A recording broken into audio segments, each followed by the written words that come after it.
الحمد لله رب العالمين، والصلاة والسلام على سيد الأنبياء والمرسلين وعلى آله وصحبه صلى الله عليه وسلم. وخير الأمور عوازمها، وشر الأمور محدثاتها، وكل محدثة بدعة، وكل بدعة ضلالة، وكل ضلالة في النار. وبالسند المتصل منا إلى الشيخ الجليل والأستاذ وأخبانا وجازنا المحدث الكبير فصيلة المفتي سيد أحمد البالنفوري قال أخبانا وجازنا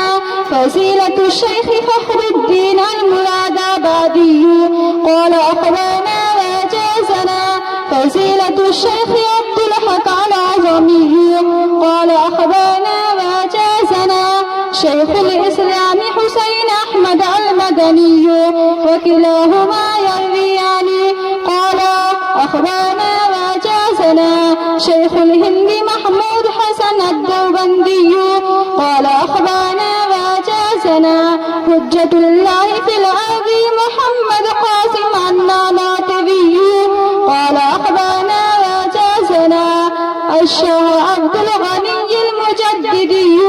قال أخبانا وجازنا الشيخ محمد إسحاق الدحلبي قال أخبانا وجازنا الشيخ عبد العزيز الدحلبي قال أخبانا وجازنا مسند الهند الشيخ ولي الله الدحلبي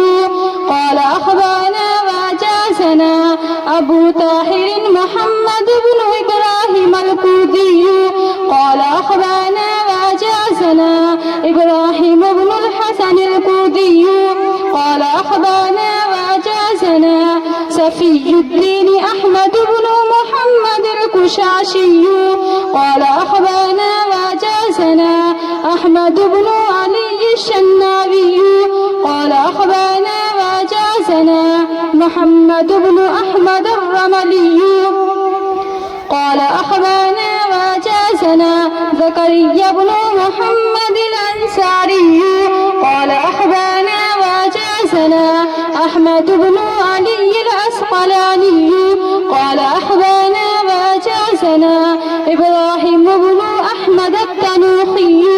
قال أخبانا وجازنا أحمد بن أبي طالب الحجار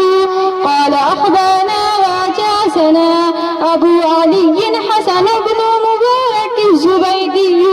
قال أخبانا وجازنا عبد الأول بن عيسى الحلبي قال أخبانا وجازنا عبد الرحمن بن مزفر الداودي قال أخبانا وجازنا عبد الله بن أحمد السرخسي قال أخبانا وجازنا محمد بن يوسف الفربري قال أخبانا وجازنا صاحب الكتاب أمير المؤمنين في الحديث أبو عبد الله محمد بن إسماعيل بن إبراهيم بن المغيرة بن بيضة الجوفي اليماني البخاري